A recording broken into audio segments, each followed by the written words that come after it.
Well, good evening, Brennan, and welcome to the Lodge Hope of Karachi, number 337. This is our 24th Zoom lecture. And as usual, I will give you a recap of the Grand Lodge of Scotland's guidance on using Zoom for meetings. I can ask you to remain muted during the presentation. Can you have a name and your video showing so I can see who is there? This evening, I'm delighted to welcome Brother Ian Robertson, who has got a huge array of different titles. I'm sure he'll explain one or two of them to us this evening. The couple that I will pick out is the Deacon Convener of the Edinburgh Trades, which in effect, I believe, makes him Edinburgh's third citizen.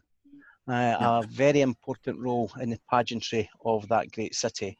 And he's also the Supreme Magus of Societas Rosicruciana in Scotia. I hope I pronounced that correctly, Ian, as well. Good enough.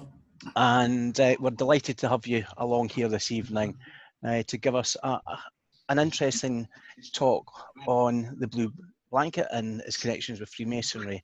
I know it's something that you're very passionate about.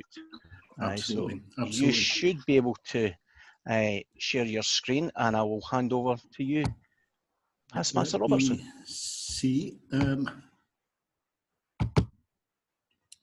you see that okay?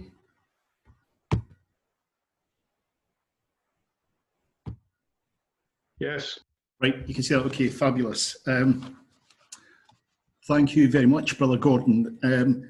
This is, you know, there's 2 or 3 talks I give, and they're never the same. You know, they always change, they always evolve, and there's always new things to find out. But this is a real labour of love, as I'll explain as we go through this evening.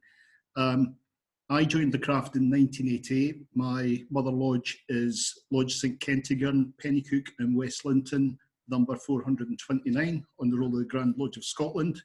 Prior to 1877, it was St Kentigern, Pennycook and Roslin, until Roslin had its own lodge in 1877.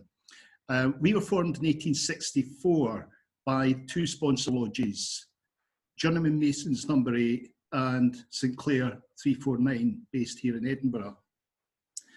From becoming a Mason back in 1988, we regularly got visitors from number 8. And I was always fascinated by the fact they are an old lodge. I'm very proud of their operative beginnings and the Blue Blanket. So my first introduction to the Blue Blanket was courtesy of becoming a Freemason and getting to know brethren from number 8.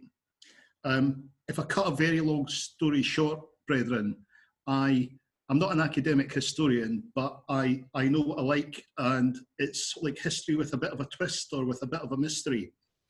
So I became very interested in the Blue Blanket and started researching it many years ago, which culminated one day in ringing a doorbell here in Melville Street in Edinburgh, where the collection of the Incorporated Trades sits. Now, unlike Glasgow with the fabulous Trades Hall, this is by far, or we are by far, the poor relations. However, 16 years ago, the way that fate played its hand, my wife Vivian and I became the custodians for the collection. That in itself was just incredible. So I became the keeper of the Blue Blanket. What I didn't realise at that point in time is that I would reach the position of Deacon Convener. Currently the 350th Deacon Convener here in Edinburgh, an office that dates back to 1562, and the only ever Deacon of the Candlemakers to have this position. So incredibly special for me. You know, a bit like Dick Whittington going to London, I really do feel that, you know, I can tick off my bucket list and die happily. Now, the Blue Blanket, as I say, has played a big part. I'm not assuming that people have a lot of knowledge on the Blue Blanket. Some of you may have heard of it, some of you may not. So I'll take you through the story. And interestingly also, some of the twists and turns. Now, like many of you, I've been on Zoom calls over the lockdown period. And I'm always fascinated by the histories of old lodges. And I love the fact that Grand Lodge has the history and heritage group. And I think sometimes we mistake heritage for history, but I'll get into that a little bit deeper just shortly. I thought what might be useful just to start off is to give you a bit of context in terms of the trades of Edinburgh. In fact, the trades across Scotland. Here in Edinburgh, we have the historical dates as we know of them. There may be some of these trades that are older, but their original documentation, a bit like in the craft with minute books, the original documentation may now be lost, and these are later charters, or as they were referred to, seals of cause. Now, what happened? It actually started in the time of James I. On the 24th of March, 1424, James I passed an act that stated how trades would be regulated in Scotland. Now, trades have been here forever, but what was to start under the Stuarts was really the creation of powerhouses. The merchants were very powerful in Scotland. In fact, in Edinburgh, they were very powerful. In Glasgow, it was the reverse. The trades were more powerful than the merchants. Although if you've been to either Trades Hall or Merchants Hall, which is smaller, it's still a fabulous building in Glasgow. Here in Edinburgh, we have our Merchants Hall, which is fabulous also. And we have a smaller property here in Melville Street, but it is nicely placed. So as I say, Vivian and I are not complaining. The idea of an incorporation was power, privileges, rights that the deacon, and I know we use the term deacon for the conductors in the lodge, but the term deacon was originally used for the chair of the incorporation. The deacon also sat on the council, whether that be Glasgow, Edinburgh, Aberdeen, Irvine, Dundee, or many of the other places where these bodies used to exist. So in effect, they were the movers and shakers, the artisan classes that shaped our royal boroughs across Scotland. So that was 1824 that was passed. What we have evidence of here in Edinburgh is the list here that I've got up. 1449, the cordoners or shoemakers. 1474, the skinners and furriers. The wrights and masons in 1475. The websters or weavers, also in the same year. The hammermen, who have the most complete set of minute books in Edinburgh, going back to about the 1490s, so not long after their beginnings, which run concurrently through to today. Fleshers, 1488, tailors, 1500, walkers or hatters in 1500, surgeons, 1504, candlemakers, 1517, Baxters in 1522. What we find after the impact of the Reformation is that the trades decide to come together. These are all independent bodies, but collectively they decided to form a convenery of trades. And from amongst their joint memberships, they would elect a deacon of deacons or a deacon convener of trades. And that's the office that I now hold. Now, these are the precursors to what we see later on. You know, as Freemasons, we think stonemasons, but actually across the various trades that were used in building, there were many different trades, and I'll also touch on that. 1584, the goldsmiths received a separate incorporated status, which meant that they had a deacon who would sit on the council. So it was very much a status thing. You know, people have asked me about the brewers or the printers, you know, where do they feature? Societies and not in corporations. And the difference is all about social class and social standing back in the late medieval period. Bonnet makers and dyers had previous existences, but they came together in 1630 with a seal of cause. The bonnet makers, the dyers and the listers. And if you've ever wandered up and down the country, why does Dundee have 9 trades? Aberdeen has only 7 trades. Glasgow has 14, and Edinburgh's got 14/15 because of sort of historical anomalies. Well, the truth is, they'd all have the same tradespeople. It was just how they were configured under a master or a deacon. So the candle makers, for example, would have originally have come under the fleshers or butchers, because it was very much tallow fat that they worked in. So before they got their own status with their own deacon, they would have been a sub-trade underneath the fleshers. The hammerman's another good example where, as I mentioned, the goldsmiths who work in precious metals, silver, gold, platinum, and precious stones, they felt that they were a bit above the blacksmiths, the farriers, the lorimers, and some of the other trades. So they were given a status as a separate incorporation.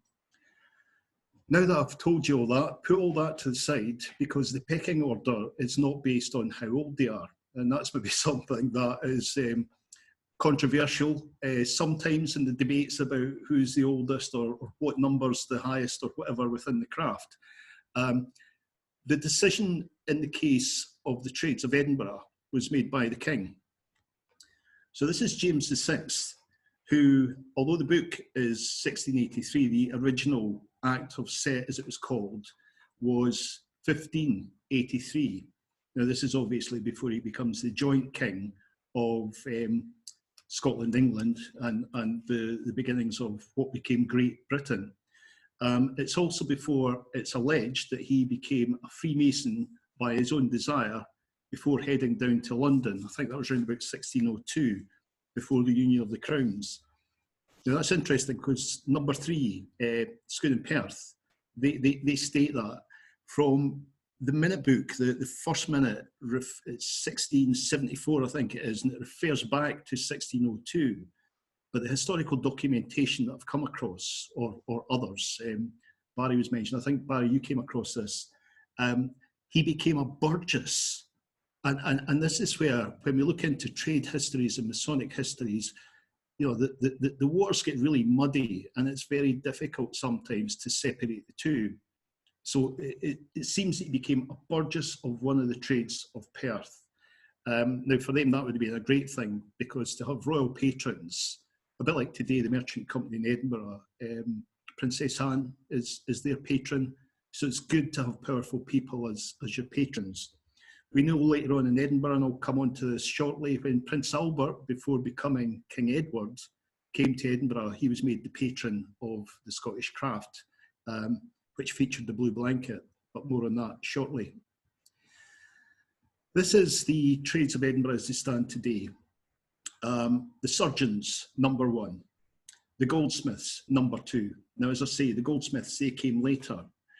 James, for whatever reason, I've not got to this, but the skinners and furriers were rated as the next 2 top ranked. Then the hammermen, then the wrights, then the masons, then the tailors, the Baxters, fleshers, cordoners, weavers or websters, walkers, bonnet makers and dyers, and finally in the pecking order, the candle makers. Now the candle makers were interesting because they were part of the convenery from 1598 until about 1604. So they only sat for a short while. Thereafter, it's like there was some sort of falling out, but we've no documentation of what that was. But they still retained the status of having a deacon, having a seal of cause, but they didn't have the full privileges of the other trades because they didn't sit with them on the council. You probably know all this as well, brethren, that even today when we talk about trades holidays, trades weekends, it all harks back to what the trades were doing, not just working, but pre-Reformation in particular, where they would mark the feast days of their patron or matron saint. So the term holy day, which we use for holiday, is where all that stems from. And it's nice that we still have these traditions. Certainly the Glasgow fortnight, the Edinburgh fortnight, and I'm sure there's other fortnights and weekends elsewhere, September weekends, for example. Right, having a look at the Masons in particular, I'll just or the Wrightson Masons. This is a pretty famous painting of the incorporation. Now, this is where I'm still baffled a bit, because, you know, like even lodges like Number 1 claim that their oldest minute goes back to 1599, the year of the Shaw Statutes. But what's often quoted is very much operative. Someone fell out with somebody and therefore they were punished, they were fined. We're not talking about ceremonial. We're not talking about the Mason's word. We're not talking about the things that define us within the craft today. And I had always gone with the notion that once upon a time there was operatives, and then that kind of moved into, you know, after the big cathedral buildings went into decline, that moved into operative lodges becoming speculative. What appears to have happened, and I'm not an expert on this, so I don't have any defining dates, nor do I think any of us really. We can track non-operatives coming into what now we're referring to as lodges, but sometimes lodges are in reference to operative craft work on buildings. But more and more, as Freemasonry develops, we distinctively call the lodge, with our ceremonial working, the lodge. In Edinburgh, the incorporation of Wrightson Masons that were issued their charter in 1475 still exists today. So they worked as parallel bodies where many of the members were the same, and then we certainly know in the case of Edinburgh, they split. When I get on to Number 8, that was an interesting one as well, because that was a further split. And I'll just read the extract just now from, I think it's the 1930 history, the Annals of the Lodge of Journeyman Masons, Number 8. Very first page, they say, the Lodge of Journeyman Masons was constituted in the year 1707 by a company of journeymen who dissented from Mary's Chapel on account of some difference which arose between them and the free men, not the Freemasons, but the free men, i.e. burgesses. For at that time, they were both incorporate in one society. And after a law process before the Court of Session, for 7 years, they were established into a regular lodge by the lords of the said court, who gave them a crimson velvet purse to hold their money in. It further goes on to sort of like come up with 3 statements. This preamble to the Constitution and regulations has, through the past 100 or more years, back when this was written, been accepted, in fact, as regards these 3 points, that in 1707, that was the first year of the lodge's existence as Journeyman Masons, as a separate entity, as a Freemasonic entity. The Lodge of Journeyman Masons Lodge springs from the Lodge of Edinburgh, Mary's Chapel, Number 1. Although sometimes that's debated, was it actually the incorporation that they separated from, or the lodge? There are differences. And that the Court of Session established the lodge on a permanent footing. And you'll know, brethren, if you visit Number 8, you know, they always start rather by saying by whose authority, and pull out their charter from the Grand Lodge of Scotland. They have this unique position where they make reference to the ruling from the court that they have on their wall. Moving on, this is a very important document. This is the Seal of Cause of 1475, given to the Wrightson Masons. Now, it's one seal of cause, but they had 2 deacons. They were a very symbiotic group. Today, you'd probably think about construction and the various trades that fall within construction. They would, over time as well, St Giles at one point in time sported a clock. So the Masons over centuries worked on the fabric, the built fabric of St Giles in Edinburgh. But the hammermen, the clockmakers within their trade, would have been responsible for the engineering part of the clock mechanism. Again, today, modern parlance, we would call it construction and engineering, working hand in hand. And so we see with many of the trades that the candle makers and the fleshers needed each other. The fleshers or butchers and the skinners needed each other because they would tan the skins and use that. They would also work very much with the hammermen when it came to saddles and bridles and the kind of accoutrements that were used for horses, carriages, etc., etc. So it's all fascinating. And again, just coming back to the point, it's Freemasons. Often we singularly look at operative stonemasons, but there's much more going on. A great passion of mine, as many of you will know, is Rosslyn Chapel. There were more wrights or joiners employed in the construction of Rosslyn Chapel than there were stonemasons, because the scaffolding to put those stones in place, where it's an all-stone structure including the roof, that had to be maintained safely and on a daily basis. So you would have had an army of guys actually helping to lift the stones up and to put the scaffolding, the wooden scaffolding structures in place for that. So all of this is just to give you a little bit of context as to what came before the evolution into modern day Freemasonry. Now, I've got some of my own theories that, you know, like our Masonic ceremonial is kind of like the moral plays, the trade plays of the Middle Ages, you know, particularly one which is non-religious, everyman. There's religious themes, but it's not biblical like many of the other ones, but it's moral lessons to be a good man, to be upright, to live a good life. And I feel personally that, you know, what we have taken from those earlier days are still worthy and important today, you know, so like codes to live our lives by. The seals of cause, there was also another document pre-Reformation that was given to various trades, and that was the Grant of Altar, which outlined the matron saint, the patron saints, and also what feast days they would honour and how that would work and how they would support Corpus Christi, etc. Now, moving on to the blue blanket itself, we find during the Victorian period in particular, so I'll go back,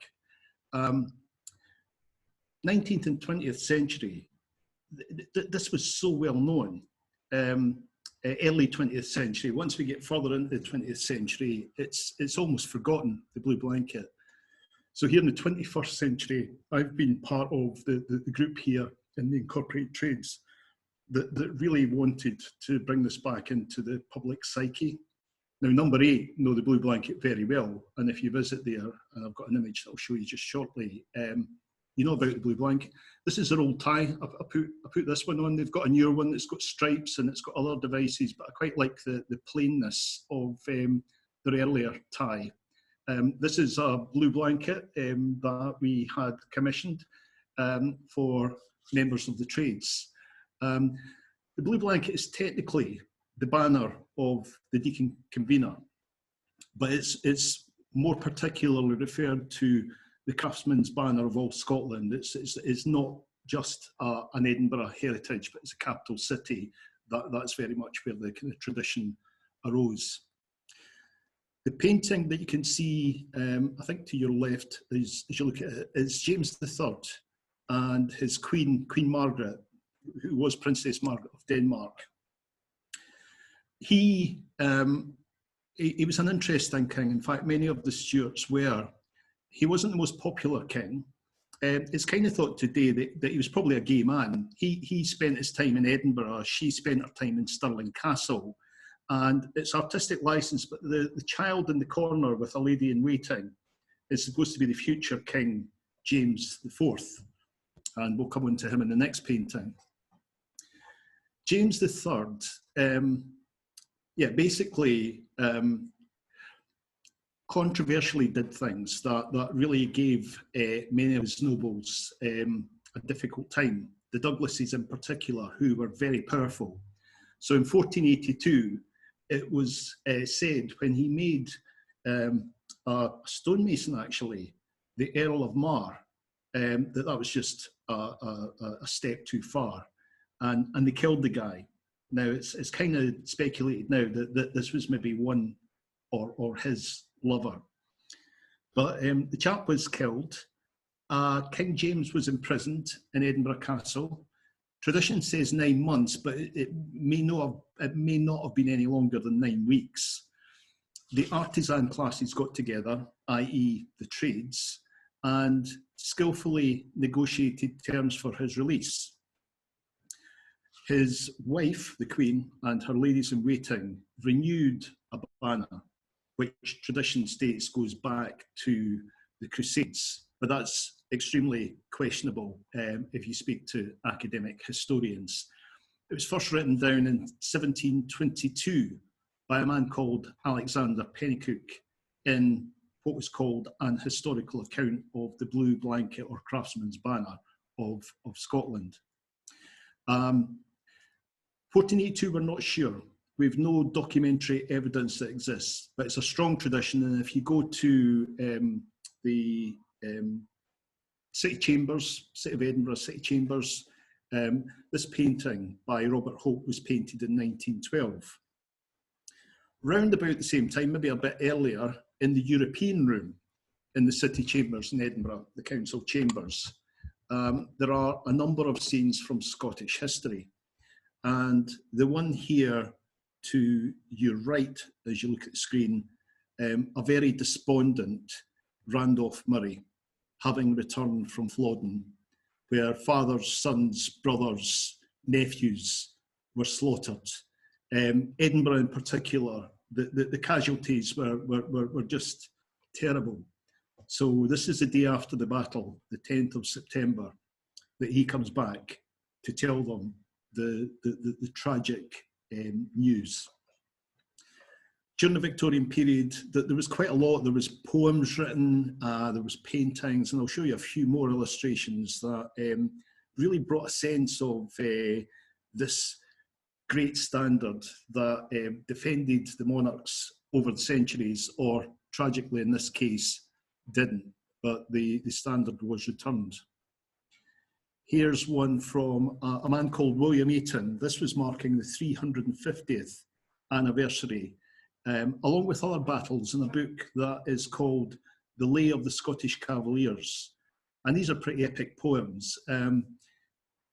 Edinburgh after Flodden is about 18 minutes long. It was recorded back in 2013 to mark the occasion, along with songs like Flowers of the Forest and other poetry and songs that marked that occasion. But here you can see at the Borough Muir, the King and his party, and this is Randolph Murray carrying the blue blanket, leading them out to battle. Now, back then, brethren, you'll probably be aware that we didn't necessarily have organised army in the way that we have them now.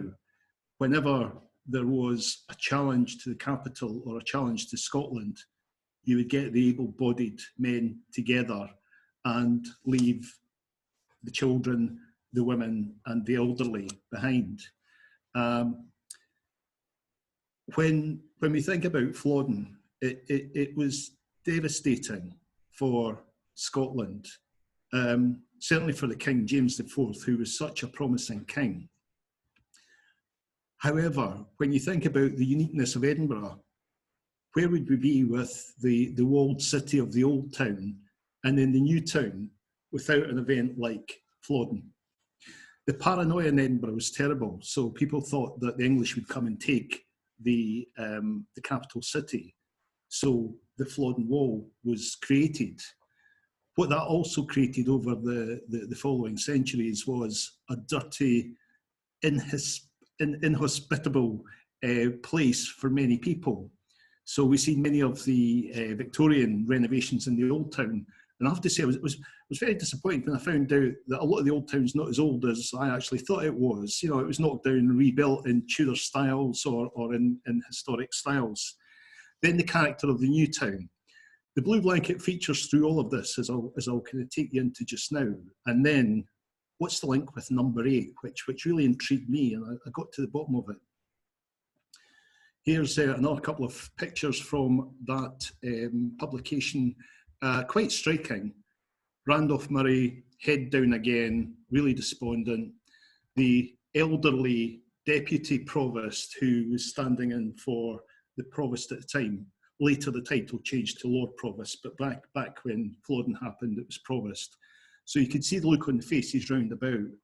he's devastated.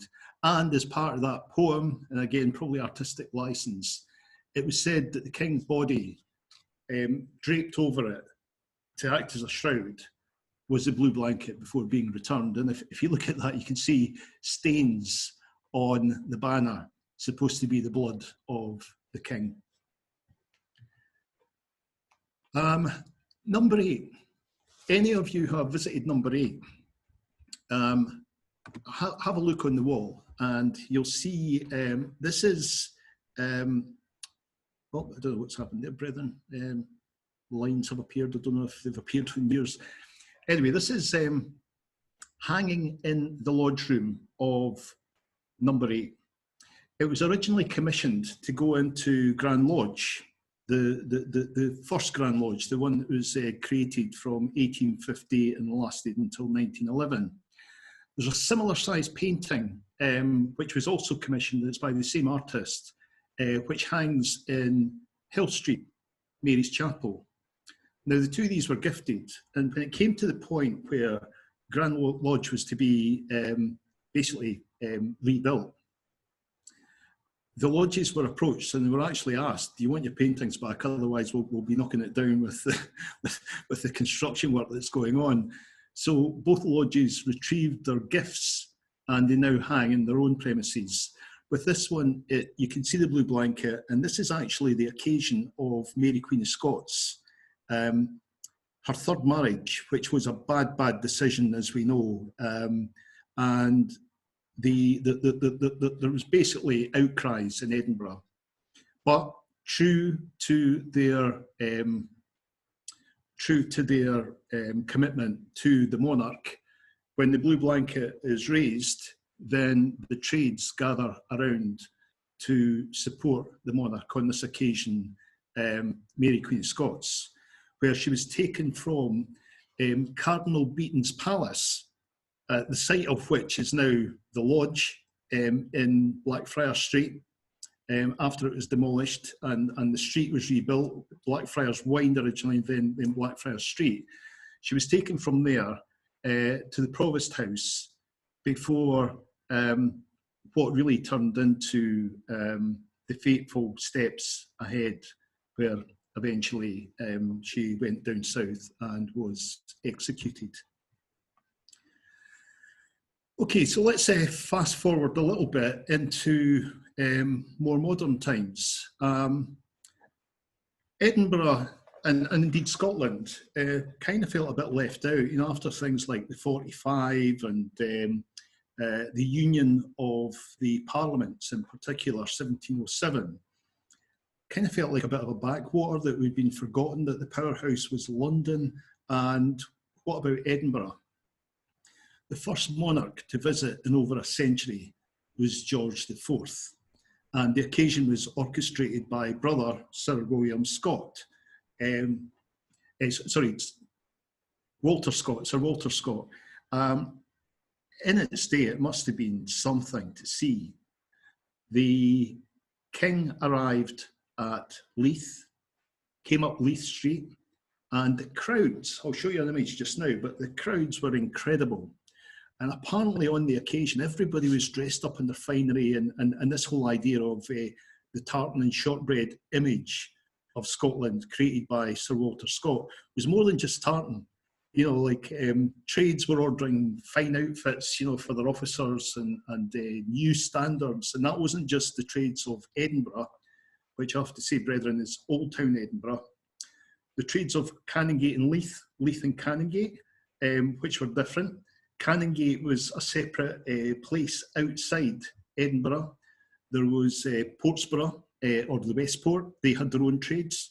So all these various groups, they all got dressed up. We'd probably use the expression today, it was as camp as Christmas. It was so over the top. The king actually turned to one of his people in waiting, one of his entourage, and he said, "This is spectacular. I've never seen anything like this in my life, nor had anyone else there. It was completely made up, but it was just so over the top that it must have been an incredible spectacle."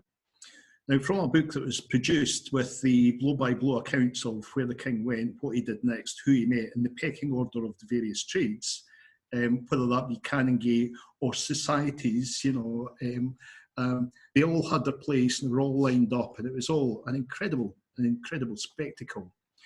This is an image of the top of Leith Walk, Piccadilly Place, and it is a drawing, but just have a look at the rooftops. Thousands of people to see the king. He was met by the White Rod of Scotland, and he was also met by the blue blanket. This is a bit of a close-up. We've got the Union flag, which the Union at this point in time, 1801, is when Ireland came into Great Britain and it officially became the UK, the United Kingdom. The very first earl to be created as an earl within the United Kingdom was in 1805, and that was the first Earl of Roslin. So if you've ever wondered why is the spelling of the village different to the title of the chapel or the castle, or the title is basically the earldom that was granted back then. I'll just read a little segment just to illustrate again the one-time fame of the blue blanket. This appeared in a London newspaper as a result of the event. So we've got the Edinburgh banner, we've got the Union flag, we've got the blue blanket, and probably a few others as well on this archway. The words of Sir Walter Scott: "Come forward with the blanket blue, your sires were loyal men and true, as Scotland foemen oft might rue, carol now the king come." Now, we know as a result of this, and as a result of the focus on Edinburgh during the period of the Enlightenment, we have the legacy of the new town with its George Street and its Princess Street and its Hanover Street and all these other names, Frederick Street, that was to do with the royals. So he must have been delighted being in this place. And he famously was dressed up in tartan in a manner that had never been seen before. Oops, I've got arrows appearing and I don't know where they came from. This is really where number 8 comes into play, and particularly the man that's holding the banner. Past master of Lodge Journeyman Masons number 8, a man called Andrew Kerr. 1850 was the laying of the foundation stone of the Grand Lodge of Scotland in George Street. Now, prior to that, it had been in Old Town Edinburgh and places like Cecilia's Hall and other places. But this was the laying of the foundation stone. Now, he was a famous architect, as was the man who designed the Grand Lodge, the original one. And they were both architects, but they were both Freemasons. The man who built Grand Lodge was David Bryce, who also famously renovated Roslin Chapel in the 1860s. Andrew Kerr famously built the baptistry at Roslin Chapel in 1880. He also created the Jubilee fountain in the front of Holyrood Palace to mark Queen Victoria's Jubilee. The banner is the banner of the Deacon Convener. So what I found out is that simultaneously we had members of the Convenery, deacons of the Rites and Masons at this point in time, who were also Convenery members. And as we get on a little bit further to 1870, the Deacon Convener was also the Right Worshipful Master of Journeyman Masons number 8. And I always wondered, why was there only, according to the history, 4 or 5 occasions from 1850 until 1870 that Journeyman Masons was involved in the carrying of the blue blanket. The rights and privileges of the incorporated trades dissolved. In the 1830s, there was a municipal inquiry. Like a lot of these things, they take forever, the kind of red tape. And it was 1846 that the rights and privileges, the monopoly that the trades had within the royal boroughs was taken away for all time. And that opened up free trade. Prior to that, something that was interesting was the rise of the trade union movement, which is different to the incorporations. 1822, the king came. 1832, there was, what was it called now? The Jubilee, I've got a note of it here somewhere. The Great Jubilee Reform Act of 1832, where working men, now this wasn't everybody, this was still a select group. So, you know, we talked later on in the 20th century about women's rights and the suffragette movement, but essentially before, your chance of voting would be pretty slim, and unless you held a high position within one of these organisations. So not everybody got to do that. So there was thousands of people kind of marched, and one of the great political reformers was Earl Grey.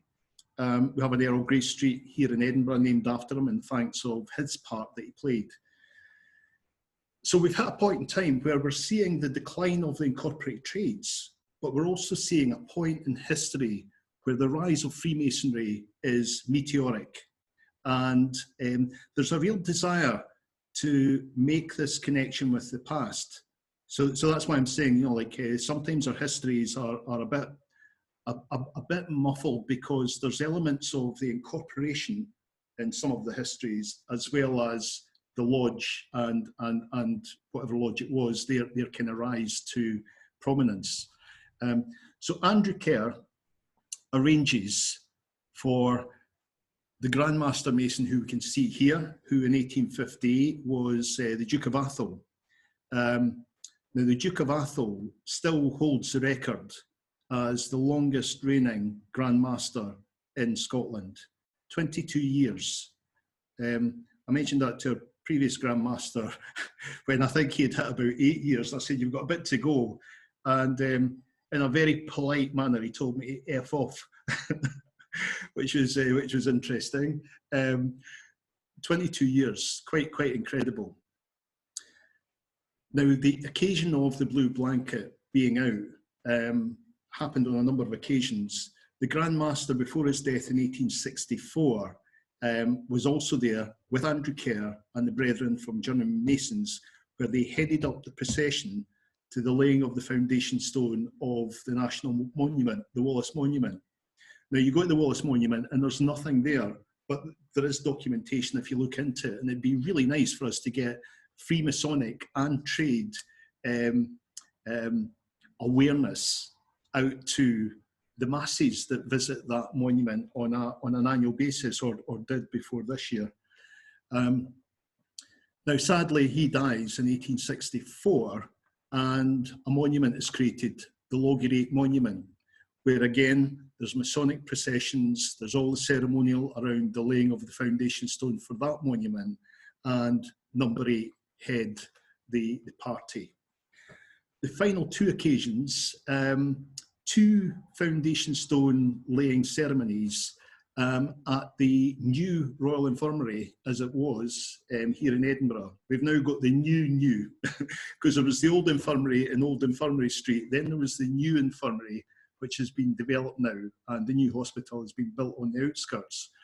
The clock tower in particular is the one that interests me, because this is the occasion when Prince Albert came to Edinburgh, and he was created a member of Number 1. He was given the position as the patron of the Scottish craft, which was apparently the highest honour that we could bestow upon the Prince at this point in time.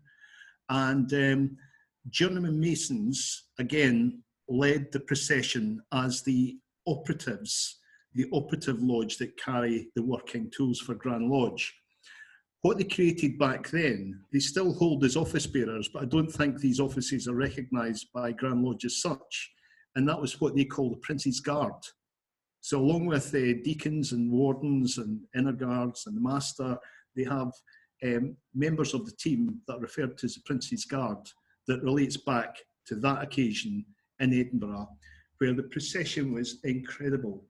Lodges were lined up in order around Charlotte Square, and they backed all the way from Grand Lodge back to Charlotte Square, when the Prince and the Grand Master and others in 1870 came out of the lodge with a deputation from German Masons leading the procession. They marched through the new town across to the area. So it would have been quite a spectacular procession. As would, I'll finish off with this one here. This was the 1858 occasion where they processed with the blue blanket from Holyrood up to this new building that was being built in George Street. So, brethren, you can see from this that, you know, the spectacle must have been something else.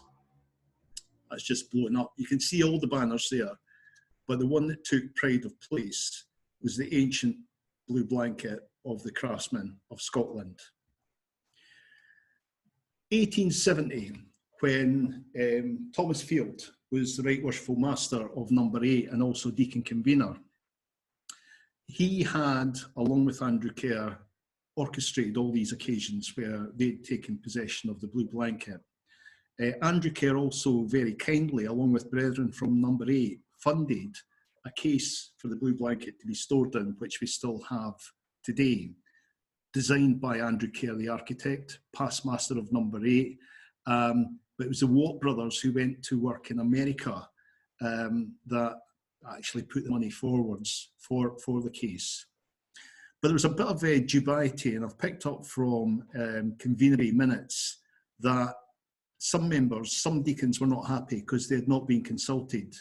So a decision was made in 1870 that the blue blanket would not be taken out by any other groups out with the trades without the unanimous decision of all the convenery members. And that appears to be how it stood until more modern times. Getting into the 20th century, I'll just say a few things here. I came across an article in the Scotsman newspaper, 1914. There was a Flag Day to support our troops at what was the beginnings of the Great War. And Union flags were being sold, you know, to raise money for uniforms. And it was asked if the blue blanket could be carried. Now, at this point in time, we reckon that the version of the blue blanket that we have today dates back to the 17th century. So they suggested it was too old and frail to be taken out on public processions anymore, but miniature blue blankets were sold. After that, it's no longer on public display. It's no longer in processions. And many people, if I speak to people today and say, have you heard of the blue blanket? If their eyes light up, it's generally, that's a pub in the Canongate, which is now actually the Canon's Gate. Now, I've been told on good authority that the facade that was put up actually hides what is still there. These murals are based on Pennycook's history, ? That go all the way from the time of the Crusades through to Queen Margaret and her ladies-in-waiting creating a new blue blanket in the 1480s, through to the Battle of Flodden. Then later on, I'll try to work out what that one is, Mary Queen of Scots, and then the trades in more modern times. This today is the blue blanket. This is how it hangs. A bit like when Queen Victoria came. It's a massive thing, but it's light as a feather. We had to get the glass changed in the cabinet, because when it moved to the premises it's now in 1970, their ideas of health and safety apparently are different to health and safety standards of today, and it wasn't safety glass. Number 8 most generously paid for the cabinet to be moved and for new glass to be put in. So we are grateful, myself as a Freemason, but also on behalf of the trades for what they've done for us. This, sorry, I probably didn't mention this. This is the Great Exhibition in Edinburgh in 1886 on the occasion of Queen Victoria arriving. And you can see the Deacon Convener in the middle there with his red robe and ermine. And she apparently mentioned, oh, the famous blue blanket. Now, I know the royals are usually briefed, you know, about 2 minutes before they walk into a room. It's like, here's the kind of key points that you need to know. Princess Anne's absolutely amazing at, you know, just picking up things, and then she'll get briefed in the car to the next venue she's going to. And they always speak knowledgeably about what's important to the groups at the meeting. So Queen Victoria knew of the blue blanket and was met by it. 1914, as I mentioned, it's no longer out in the streets. What people do remember is a pub. And I thought it was a real shame, you know. In fact, even the trades of Edinburgh, many people have said, I didn't know they still existed. There's many of the trades who have an annual dinner, which is very nice, but who knew? So I, along with others, were very keen that we work with the city again in its civic occasions. So the modern day riding of the marches and the revival of the kirking of the deacons are something that we normally do annually. This year, sadly, we've been curtailed for good reasons. The riding of the marches, this is me proudly waving the modern version of the blue blanket from the Market Cross to welcome the captain and lass and the 200 and odd riders coming up the high street back after their ride to check that Edinburgh was safe once again. The image to your left is the 17th century version of the blue blanket, which is huge, and today it's more beige than blue. We looked at some of the old illustrations in many of the histories of Edinburgh, but it's actually from this that we took the exact spelling and the exact wording. Here's a kind of modern version of it.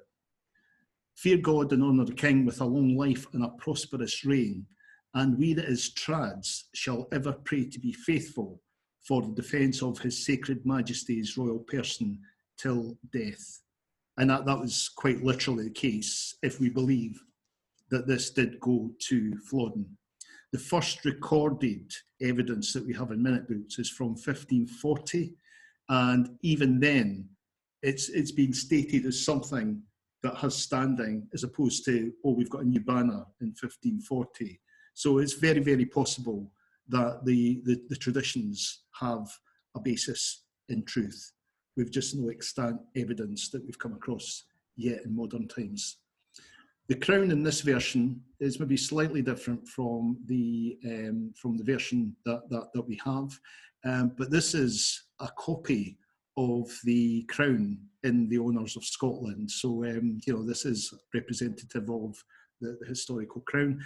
And just as a little aside, the thistle was first introduced as a royal emblem during the reign of King James III, when it first appeared on coinage in about the 1470s. So if the original design of the blue blanket, it was apparently blue blanket because it was blue and it was blanket shaped. This one isn't. And even the writing on it sounds a bit more like a Covenanter's call. But anyway, if there was a thistle on the original blue blanket and the saltire, very early representation of the saltire on a flag that's still extant, that in itself is quite exciting. I've not got an image here, but when it was the commemorations for the Battle of the Somme, in fact, Gordon, I know you have military connections. Jim Paris used to be a city officer. Jim has a huge passion for flags and for Scotland and for the saltire in particular. And he asked if he could take this to the memorial service out there. We discussed it and it was agreed okay then. So he met up with McCree's battalion and he said he was absolutely delighted. So the French flag was there, the Union flag was there, the saltire was there, and the blue blanket to mark the tradespeople from all across Scotland that fell in that tragic campaign. Now, this is interesting. The first past master of Journeyman Mason's Number 8 to carry the blue blanket since 1870. This is Mark Arnott, and for 1 year only, the captain to sort of like basically recreate Randolph Murray's ride back into the city. Annually they ride with the Edinburgh flag, which they're given 1 week before the ride, and then they return after the ride out unstained and unsullied to the Lord Provost. But for 1 year only, to commemorate floating, we had to work out a way that we could get the blue blanket in its modern version to Holyrood rather than doing the full route. And Mark kindly agreed. Now, I was having kittens because I thought, well, what if he doesn't make it or he's late? And, you know, I was having nightmares about this, brethren. But Mark is just a sweetheart. He was there for an hour before he was due to be, and he said that he was actually shaking. And one of the guys, a past captain of Edinburgh, was a policeman, as was Mark, and it's like, what are you doing here? And he said, what are you doing here? So it was apparently quite a moment. But I know that Mark was extremely proud, and we were indebted to him.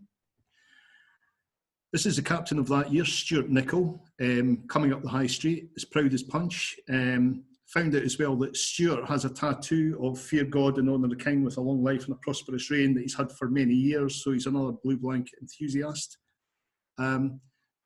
The ride happens on a Sunday every year, which was actually the 8th of September, but the 9th of September was actually the day of the tragic battle. And we were approached by the Standing Council for the clans in Scotland, who had a commemorative service in St Giles. And we were asked if the blue blanket could appear.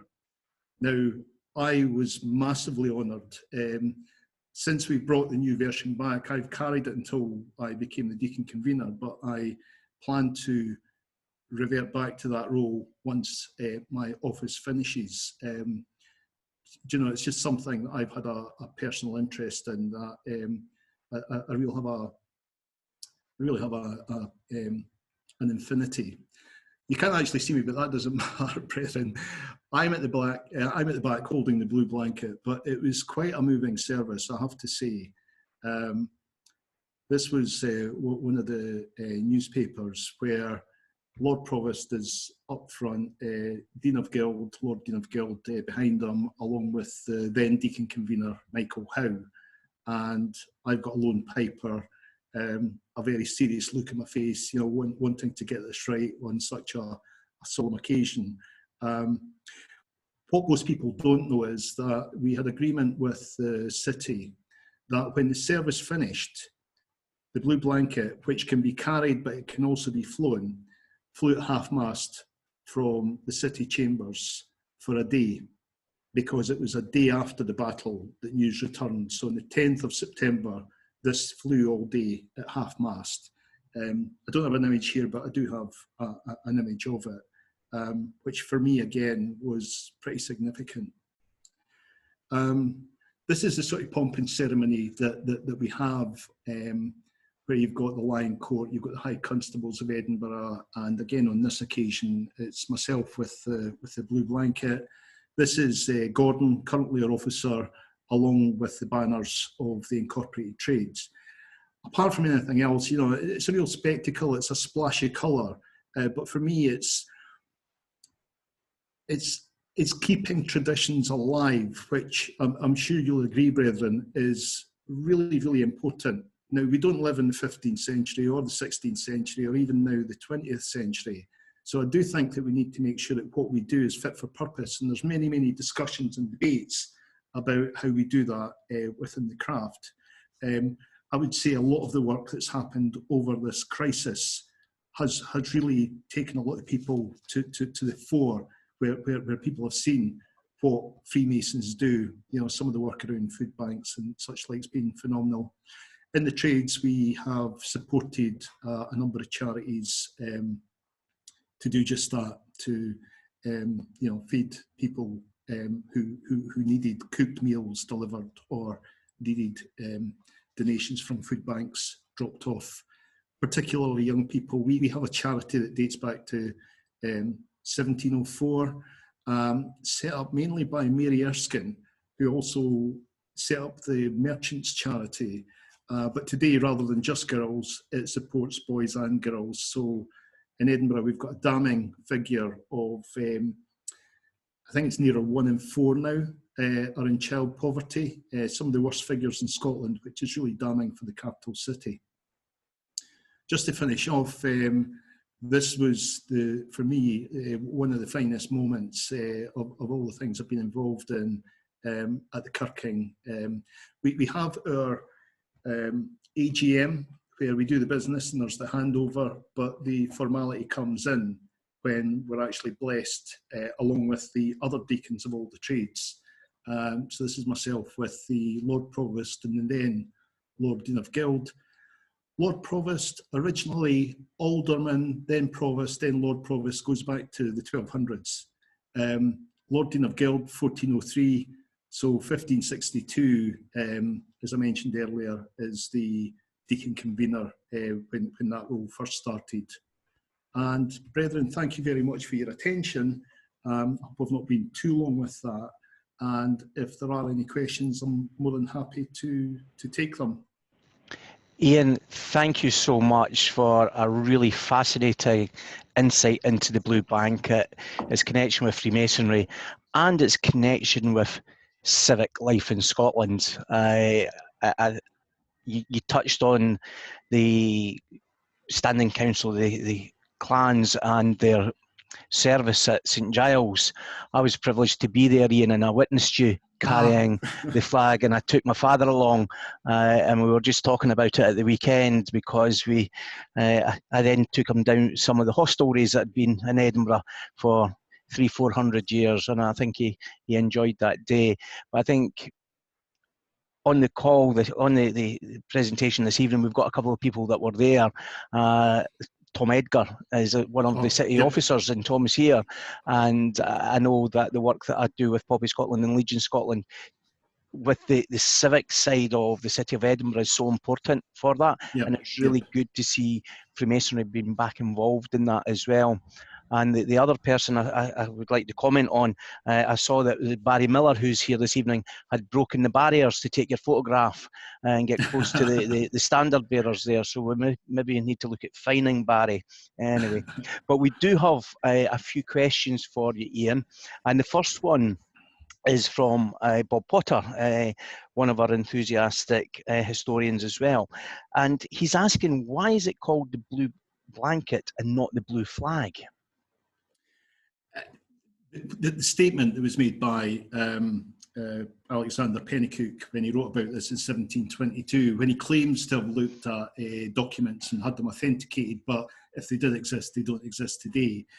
He claims that the original flag, banner, standard was taken by mechanics from Edinburgh out with crusaders to the Holy Land.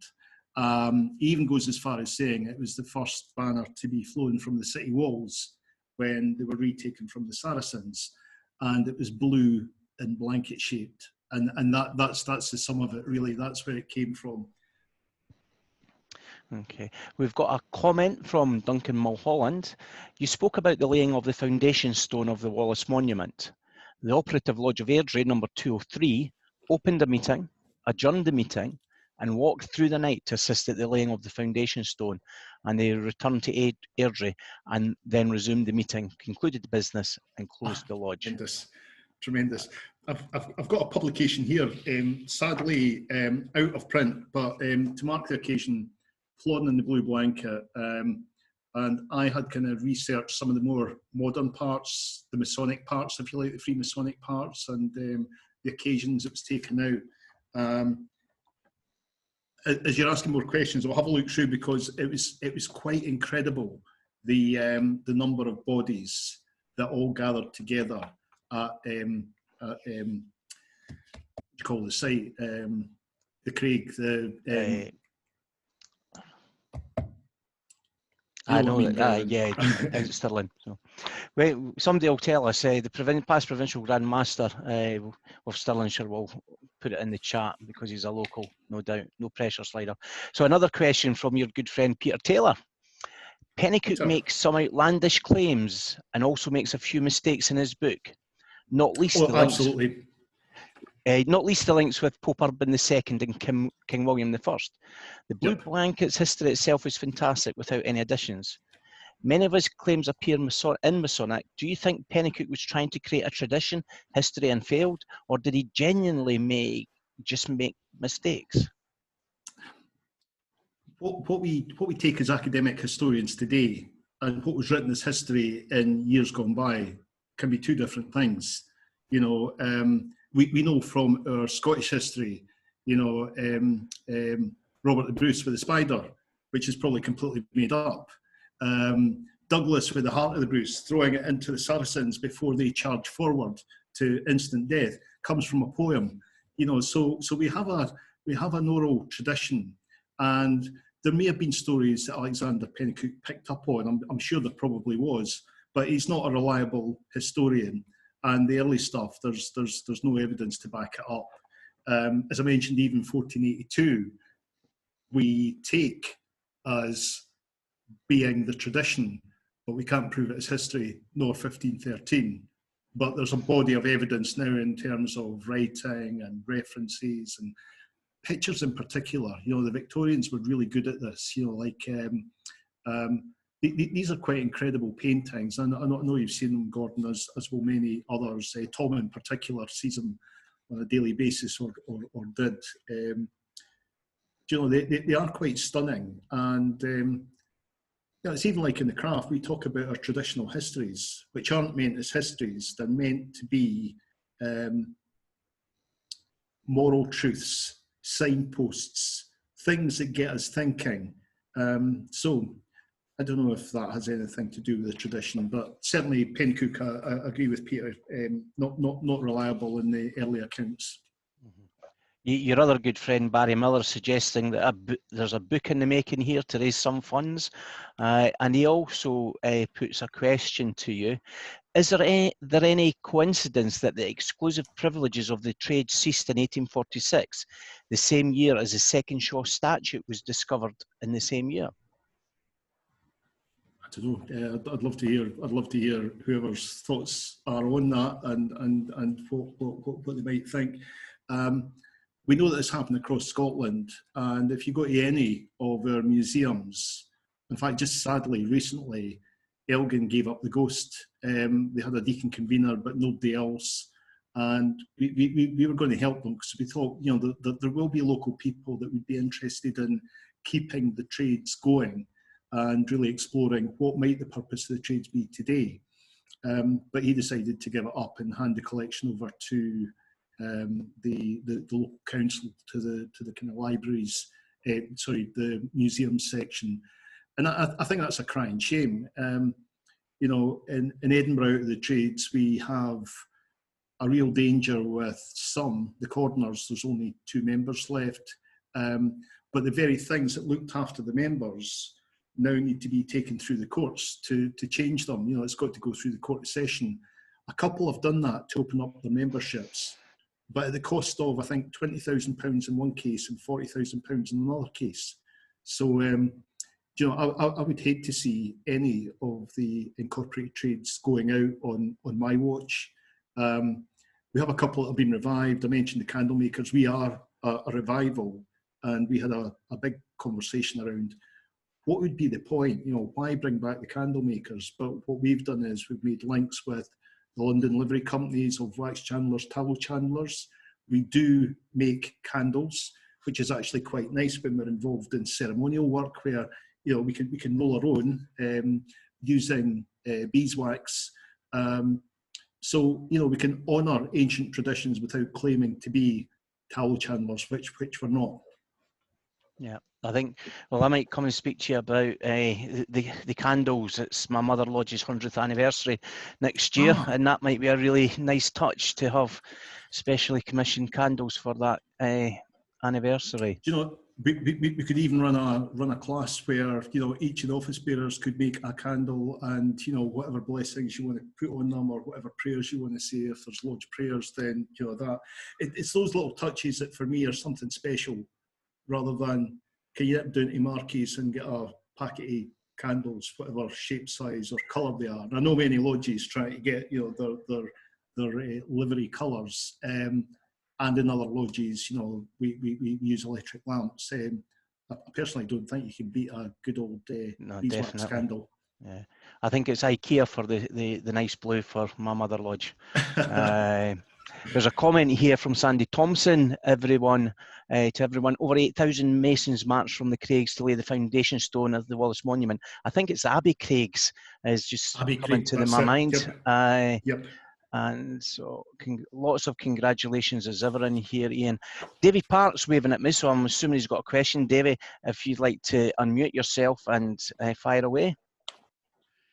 Yes, Ian, I thoroughly enjoyed our talk this evening about the Blue Blanket. But my question really is about the incorporated trades in Edinburgh.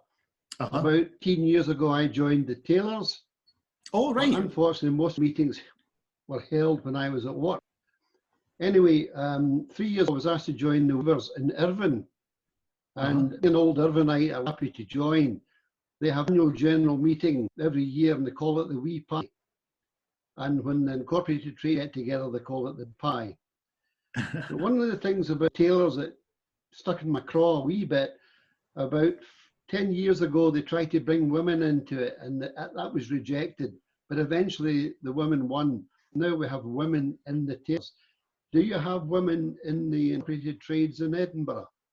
We do. We have women in the hammermen, the candle makers, the backsters, the weavers, the tailors, as you say. In fact, Stewart Christie was always a traditional, I think it's the second oldest retailer in Edinburgh.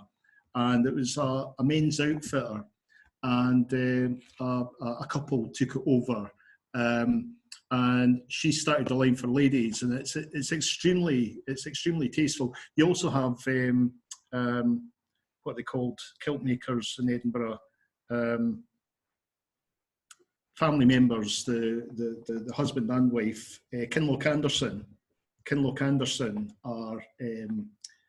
I actually think, often we're criticised in the craft for, oh, it's men only. What's that about? Like modern times. We should be more enlightened and illumined. We're not practicing ceremonial as we do in the craft, and I really like the fact that my wife and I can enjoy it. We can go to kind of kirkings together, we can go to meals together, we hold our meetings together, and I'm in a few incorporations, but the one that the one that's my real passion is the candle makers. We have young members. Under 16, you can join for free. We've got one guy who's got all his grandchildren involved, and he likes to affectionately call them the tea lights. So there's something educational there. For me, I wouldn't want us to be exclusive. I think it's important that we open it up. So we've got, I think, the youngest age profile. We've certainly got the most diverse mix, and we have what were originally honorary members that have decided to take full membership. So wax chandlers, tallow chandlers from London. I think that's great, and I certainly encourage it. If you've got to move with the times, you move with the times. That's it. Yep, definitely. Thank you, David. Ian, there's a comment from Craig Allison, very informative and interesting. I think the important part of his comment to you is, I just don't know how you have the time to do all what you do. I think that goes to the old saying, give a busy man a task. So I'd much rather do this, brethren, than watch Coronation Street or some of the stuff that's of an evening. This is far more enjoyable. So, Bren, I can give you just very quickly, I found it here. Right, the Wallace Monument. This spectacle brought the good and the great to Stirling from near and farther, and gathered, estimated at 80 to 100,000 people. The procession itself from Stirling to the foundation stone ceremony at Abbey Craig was estimated at between 7,000 and 9,000 people. 2 miles long, led by 2 horsemen dressed in ancient armour, along with 135 Masonic lodges, the representatives, people from other groups carrying banners, Stirling Observer and the Midland Counties Advertiser reported no such gathering of Scotsmen has ever taken place within the memory of living men, and Stirling presented one of the liveliest and most incongruous of spectacles it has ever been our lot to witness. We had curling clubs, gardeners' lodges, St Crispin's lodges, members of the ancient order of the Society of Omnium Gatherum, whatever that is, masters and pupils of Allen's and Cunningham's schools, Stirling Cadet Corps, and it goes on, the 7 incorporated trades of Stirling, bearing their ancient blue blanket, which is linked in with Mary Queen of Scots, so obviously later than the Edinburgh one. I think they have a version that still carry, and it is square or oblong, and they lift it up, you know, a bit like the top of a 4-poster bed, and it's kind of carried. So that's quite incredible. Also, as a bit of an aside, the lodge up in Orkney, Kirkwall, Lodge Kirkwall, founded in 1736, claimed to have a blue blanket, but it seems to be a bit of a cut and paste job from the Edinburgh blue blanket tradition. So, you know, it's funny how traditions reinvent themselves in different places. Mm-hmm. No, thank you so much, Ian, for a really interesting talk. So on behalf of the members and the guests of the Lodge Hope of Karachi, once again, can I record my grateful thanks to you. Bren, next week, we look forward to Brother Jim Gardner, who's going to come along and talk to us about being a Scotsman in an Irish lodge in England. So no doubt there'll be lots of stories regaled, and that is about one of the Irish travelling lodges that are still in existence, but I won't steal any of his thunder. As usual, Brian, I will unmute everyone so you can say your goodbyes, give you 20 or 30 seconds to do so.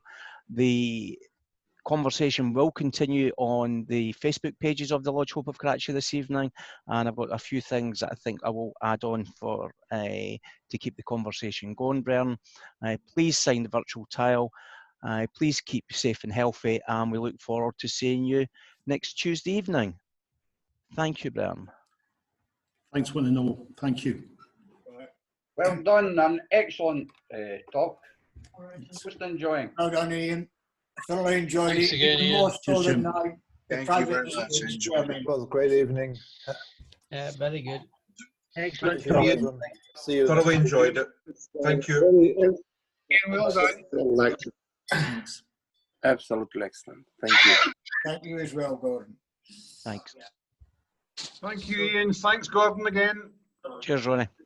Well done, Ian. Very good. Thank you. Great Thank lecture, you. Ian. Look forward to seeing you again sometime soon, hopefully. Hopefully, yeah, absolutely. Good night, Breswin. Thank you very much, Ian. Gordon, for arranging it, and it's been grand to share your company tonight. Thank you very much. Thank you. Cheers, Thank Al. you. Thank you, Ian. Thank you, Gordon. Thank you, Ian. Excellent Thanks. lecture. Thoroughly enjoyed. And thank you also, Gordon, for the invitation. Pleasure. Thank you, Aubrey, for being here from Chile. Thanks. Once again, and a good night. Cheers. Thanks, there. David. Okay, Brian, I'm going to give you 5, 4, Good night, all. Good night, all. 3, Night, all. 2, Good night. 1. Good night. Good evening, Bye-bye. and thank you, Brian.